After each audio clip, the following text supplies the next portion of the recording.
Hi there, it's Ruth at Artful Stamping with another weekend ramble, and this is where I just catch up with you with all the different things I've been up to this week and show you a card that I'm going to be making. Now, so I've already prepped some of it, as of course it's been Easter this weekend and I haven't actually made an Easter card, and last year I did 2 Easter cards and filmed those and put them on YouTube, and so I'm a little bit behind. So I've already prepped and I've used this gorgeous World embossing folder, which is the first time I've actually used it. I remembered I had it, and I used a technique to get some colour on there. So I used crumb cake.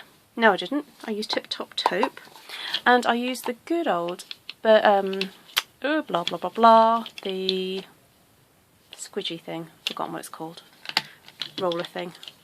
Anyway, it'll come back to me in a minute. Brayer, that's the word, brayer. Okay, so then I opened it up and had a bit of an experiment with it. So I brayered Tip Top Taupe onto this portion here where the C bit is kind of raised. Okay, then I popped a piece of very vanilla cardstock in it and then brayered, and that's how I ended up with this effect here. And then I did something a little bit more trickier.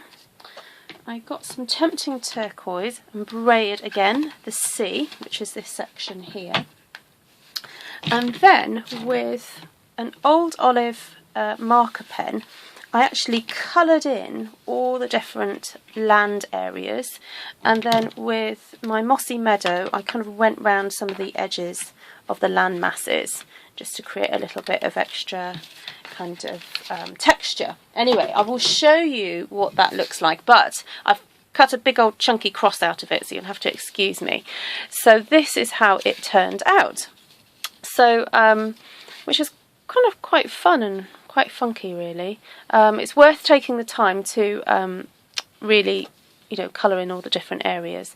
And before I actually put it through my embossing folder and through the Sizzix, through the Big Shot, I actually spritzed it a few times with the spritzer of the water, just to kind of get the colours a little bit looser and to take to the paper a bit better.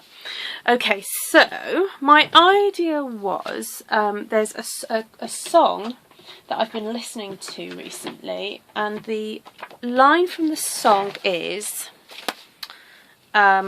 what other king leaves his throne? And the reference is, of course, to Jesus, and the idea being that the Bible obviously teaches that Jesus is a king, but he actually left his throne to come to earth, and that's what we celebrate at Christmas time.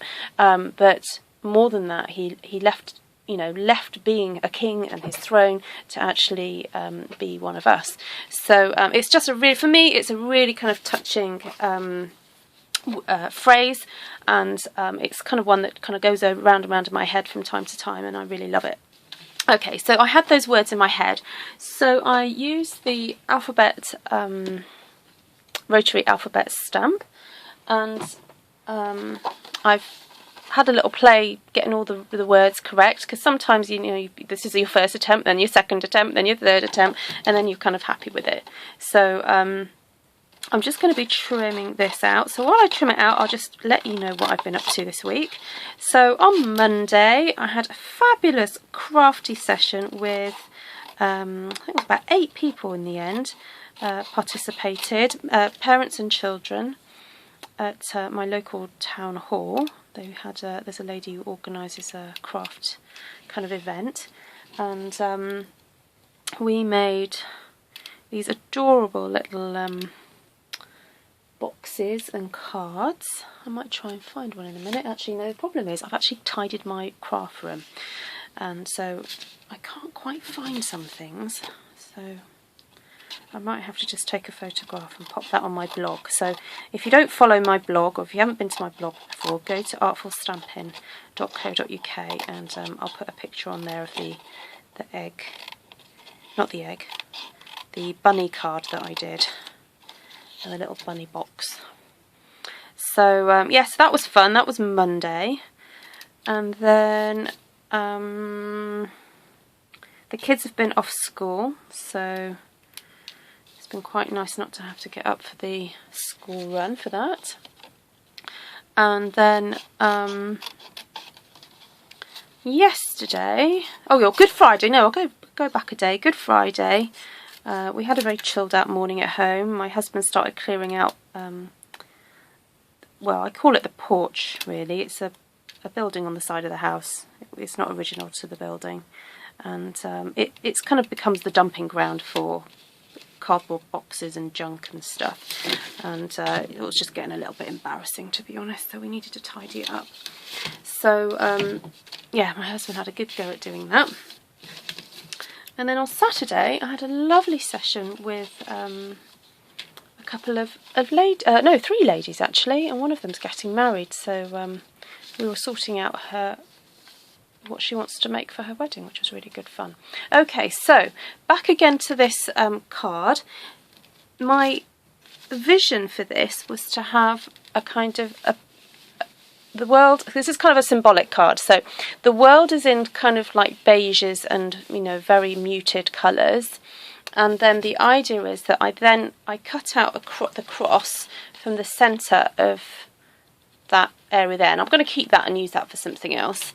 But the idea was that because of what Jesus has done, this has brought life to the world. So this is like the life representation upon the world.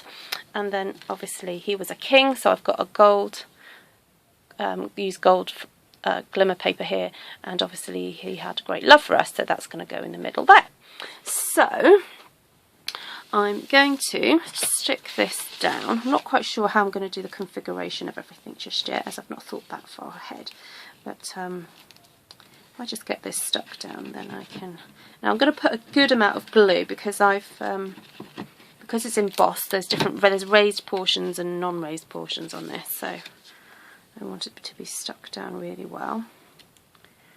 So there we go.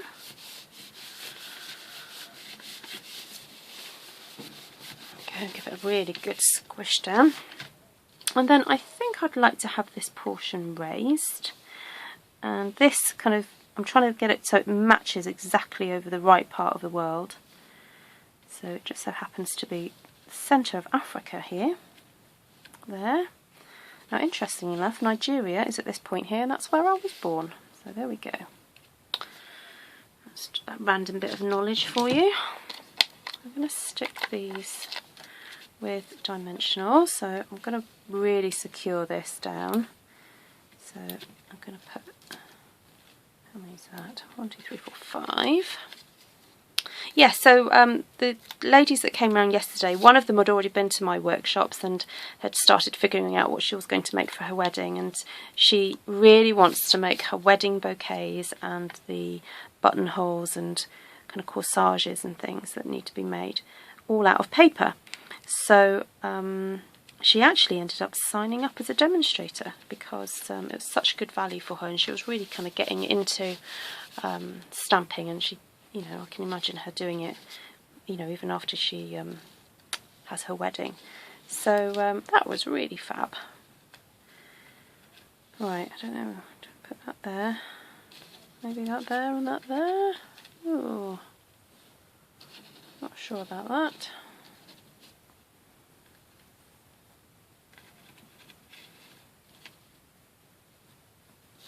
Oh, actually, I might even offset it because the word king then is above the heart, so that's quite fun. Oh, yay! Right, that just works out quite nicely, and it kind of balances having the words on that side and this side here.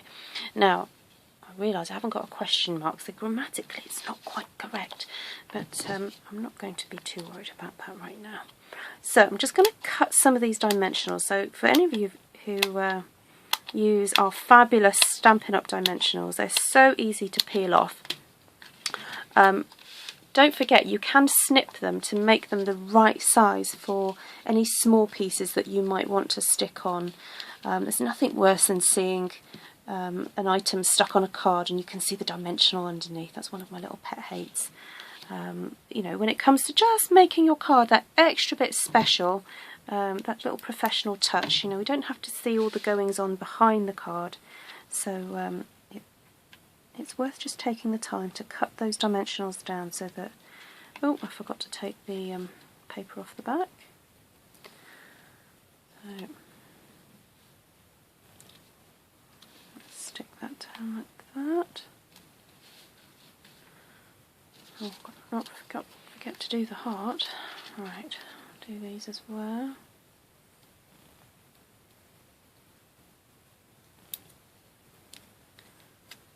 And tomorrow we're planning to go on a walk locally. There's a fabulous hill near here, and it has a pillar at the top of it. It's called Rodney's Pillar, and it's quite a nice walk, and there are a few of us going up there. And we've been invited for soup afterwards at a friend's house.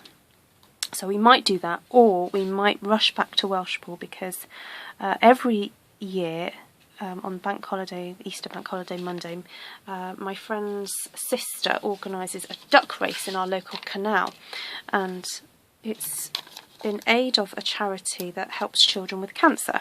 So locally all these ducks go on sale. There's over 1,000 ducks, yellow ducks, that go on sale, and you'll get assigned a number, and then they release these ducks down the canal. Now, the only problem with having it at the canal is that there's no flow of water, so we have to get the local fire brigade to come along, and they have to get their hoses out and move the ducks down the canal. But anyway, it's all good fun, all in good fun. Right, there we go. So this is my Easter card for this year. Thank you very much for joining me, and if you like what you see, please don't forget to subscribe, and I hope to see you again in the week. Okay, take care, bye.